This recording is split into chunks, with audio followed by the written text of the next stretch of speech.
ಹಾಸನ ಜಿಲ್ಲೆ ಆಲೂರು ತಾಲೂಕಿನ ಸೋಂಪುರ ಗ್ರಾಮದ ಶ್ರೀ ನಂಜುಂಡೇಶ್ವರ ಸ್ವಾಮಿ ಮತ್ತು ಪಾರ್ವತಮ್ಮ ದೇವಿಯವರ ಗಿರಿಜಾ ಕಲ್ಯಾಣೋತ್ಸವ ಹಾಗೂ ಜಾತ್ರಾ ಮಹೋತ್ಸವ ಮಾರ್ಚ್ 17ರಿಂದ ಮಾರ್ಚ್ 19ರವರೆಗೆ ನೆರವೇರಲಿದೆ ಎಂದು ಶ್ರೀ ನಂಜುಂಡೇಶ್ವರ ಸ್ವಾಮಿ ದೇವಳದ ಸೇವಾ ಟ್ರಸ್ಟ್ ಅಧ್ಯಕ್ಷ ಎಸ್.ಪಿ. ಹಿರಣ್ಣಯ್ಯ ತಿಳಿಸಿದ್ದಾರೆ.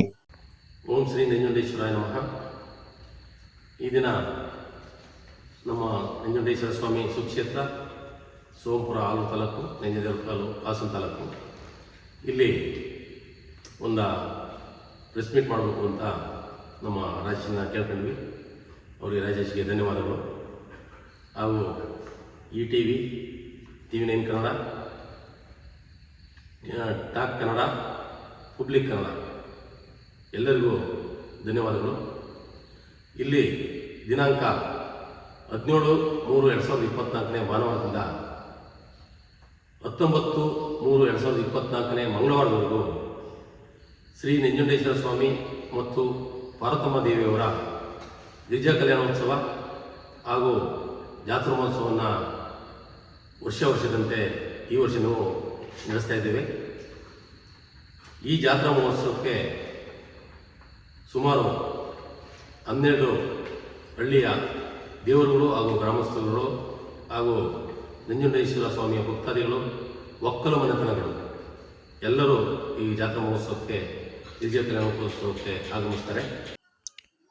ಶುಕ್ರವಾರ ಮಧ್ಯಾಹ್ನ 2 ಗಂಟೆಯ ಸಮಯದಲ್ಲಿ ಸುದ್ದಿಗೋಷ್ಠಿ ನಡೆಸಿ ಮಾತನಾಡಿದ ಅವರು, ನಂಜುಂಡೇಶ್ವರ ಹಾಗೂ ಪಾರ್ವತಿ ದೇವಿ ಜಾತ್ರಾ ಮಹೋತ್ಸವವು ಮಾರ್ಚ್ 18ರಂದು ರಾತ್ರಿ 8:30ರಿಂದ ಸೋಂಪುರ ಗ್ರಾಮದಿಂದ ನಂಜುಂಡೇಶ್ವರ ಸ್ವಾಮಿ ಹಾಗೂ ಪಾರ್ವತಿ ದೇವಿಯವರ ಕಳಸ ಹಾಗೂ ಸುತ್ತಮುತ್ತಲಿನ ಗ್ರಾಮದ ದೇವರುಗಳ ಕಳಸದೊಂದಿಗೆ ಕಲಾ ತಂಡಗಳೊಂದಿಗೆ ನಂಜುಂಡೇಶ್ವರ ಸ್ವಾಮಿ ಬೆಟ್ಟಕ್ಕೆ ಆಗಮಿಸಿ ನಂತರ ಎಲ್ಲ ದೇವರುಗಳನ್ನು ಬರಮಾಡಿಕೊಂಡು ಅದೇ ದಿನ ರಾತ್ರಿ 11ರಿಂದ ನಂಜುಂಡೇಶ್ವರ ಮತ್ತು ಪಾರ್ವತಿ ದೇವಿಯರ ಮದುವೆ ಶಾಸ್ತ್ರ ಬೆಳಗಿನ ಜಾವದ ತನಕ ನಡೆಸಲಾಗುವುದು ಎಂದು ತಿಳಿಸಿದರು.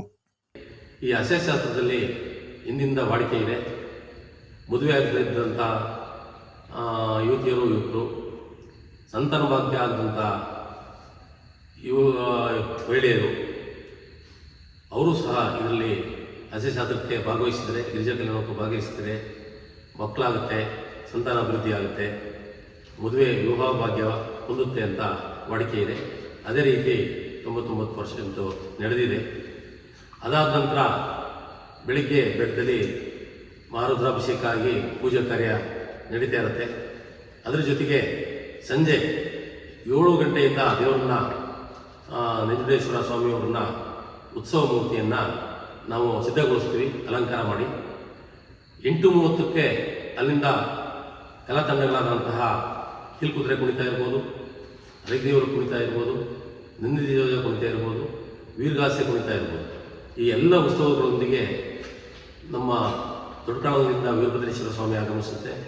ಅವರು ಯಾರು ಸೇರಿಸುತ್ತಾರೆ ಶಾಸ್ತ್ರಕ್ಕೆ ಅವರೆಲ್ಲ ಸೇರಿ ಅವರು ಸಂತೃಪ್ತಿ ಮನಸ್ಸು ಶಾಂತಿ ಹೊಂದಿ ಕೆಲಸವನ್ನು, ಶಾಸ್ತ್ರೋತ್ಸವವನ್ನು ನಡೆಸಿಕೊಡ್ತಾರೆ. ನಂತರ ಪಾದಮಂಟಪಕ್ಕೆ ರಾತ್ರಿ 4 ಗಂಟೆಗೆ ಹರಿದೇವರ ಕುಣಿತದೊಂದಿಗೆ ಪಾದಮಂಟಪಕ್ಕೆ ಹೋಗ್ತೀವಿ. ನಂಜುಂಡೇಶ್ವರ ಕಳಸದೊಂದಿಗೆ ಪಾದಮಂಟಪಕ್ಕೆ ಹೋಗಿ ಅಲ್ಲಿ ಪೂಜೆ ಸಲ್ಲಿಸಿ ನಂತರ ಅಲ್ಲಿಂದ ಮೆರವಣಿಗೆ ಮೂಲಕ ಇಲ್ಲಿಗೆ ಬರೋ ಹೊತ್ತಿಗೆ ಬೆಳಗ್ಗೆ 7 ಗಂಟೆ ಆಗಿರುತ್ತೆ. 7 ಗಂಟೆಯಲ್ಲಿ ಕೆಂಡೋತ್ಸವ ಅಷ್ಟೊತ್ತಿಗೆ ರೆಡಿ ಮಾಡುವಂಥವ್ರು ರೆಡಿ ಮಾಡ್ತಾ ಇರ್ತಾರೆ. ಆ ಕೆಂಡೋತ್ಸವಕ್ಕೆ ಪುಷ್ಪಗಿರಿ ಮಹಾಸಂಸ್ಥಾನದ ಜಗದ್ಗುರುಗಳಾದಂತಹ ಶ್ರೀ ಶ್ರೀ ಶ್ರೀ ಸೋಮಶೇಖರ ಶಿವಾಚಾರ್ಯ ಮಹಾಸ್ವಾಮೀಜಿಗಳು, ಪುಷ್ಪಗಿರಿ ಮಠ ಹಳಬೀಡು, ಇವರು ಶಿವನಾಥ ಸ್ವಾಮೀಜಿ ಆದಿಚಗಿರಿ ಮಠ, ಇವರು ಸಹ ಕೆಂಡೋತ್ಸವ ಕಾರ್ಯಕ್ರಮಕ್ಕೆ ಆಗಮಿಸ್ತಾರೆ. ಅವರು ಆಗಮಿಸಿದ ನಂತರ 8 ಗಂಟೆಗೆ 7:45, 7:00ವರೆಗೆ ಅವರೆಲ್ಲ ಬರ್ತಾರೆ. 8 ಗಂಟೆಗೆ ಸರಿಯಾಗಿ ಕೆಂಡೋತ್ಸವವನ್ನು ಎಲ್ಲ ಪೂಜಾ ವಿಧಾನಗಳೊಂದಿಗೆ ನಡೆಸಲಾಗುತ್ತೆ.